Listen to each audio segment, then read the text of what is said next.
আসসালামু আলাইকুম। Hello lovely ভিউজার, দেশ ও দেশের ভাই সবাইকে ওয়েলকাম টু আত্তুর কুকি স্টুডিও। কেমন আছেন সবাই? হোপফুলি সবাই ভালো আছেন, আমরাও ভালো আছি।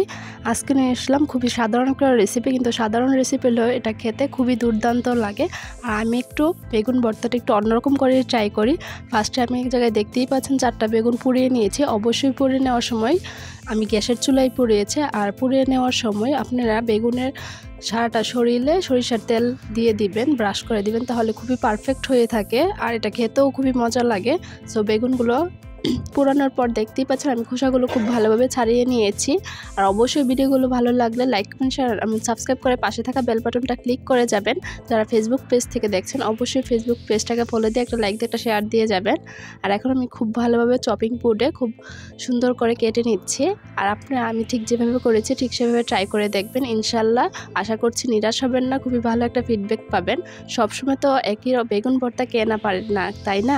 কিন্তু এরকম একটু অন্যরকম করে বেগুন ভর্তাটা করলে খেতেও ভালো লাগে, সবসময় তো একই টেস্ট ভালো লাগে না। সো এর জন্য আজকে আমি এটা খুবই সাধারণভাবে নিয়ে আসলাম এই বেগুন ভর্তাটা, আর খুবই মজার হয়ে থাকে। আর ভিডিও বা ভয়েস যদি কোনো ধরনের ভুল ত্রুটি পান তাহলে ক্ষমার দৃষ্টিতে দেখবেন। ইনশাল্লাহ আমি নতুন যেহেতু আস্তে আস্তে ঠিক করে ট্রাই করে নেব, এর জন্য আপনাদের আমার একটু সাপোর্ট দিতে হবে। তো আমি সবগুলো বেগুন একবারে নিয়ে নিয়েছি। আর এই বেগুন ভর্তা দিয়ে কিন্তু মাছ মাংসের থেকেও বেশি ভাত খাওয়া যায়। জানি না আপনাদের ক্ষেত্রে সেটা হয় কি না, কিন্তু আমাদের ক্ষেত্রে সবসময় এরকম হয়ে থাকে যে ভর্তা ভাজি দিয়েই খুব ভালোভাবে খাওয়া হয়ে থাকে।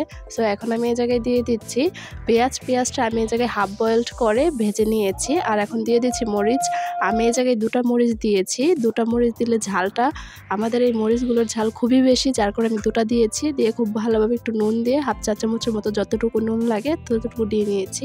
আর এই জায়গায় কিন্তু পেঁয়াজটা আগে সরিষার তেল দিয়ে আমি ভেজে নিয়েছি, কিন্তু এতটা ভাজি নেই, কড়া করে জাস্ট হালকা একটু তেল থেকে পেঁয়াজের স্মেলটা চলে গেছে আর একটু পেঁয়াজটা নরম হয়ে গেছে আর কালারটা হলুদ হয়ে গেছে, তখন আমি তুলে নিয়েছি।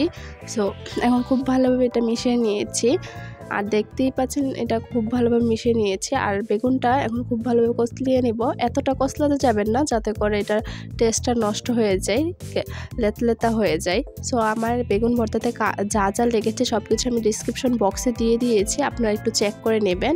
আর অন্যান্য ভর্তা বা কাঁঠালের বিচির ভর্তা বলেন বা মাছের ভর্তা দিয়ে রেসিপি বাই আত্তুর কুকি স্টুডিও দিয়ে সার্চ দিলে আমার রেসিপিটা এসে পড়বে। সো দেখতেই পাচ্ছেন কতটা সুন্দর হয়েছে। আর এখন আমি দিয়ে দিচ্ছি প্রায় 1.5 চামচের মতো সরিষার তেল।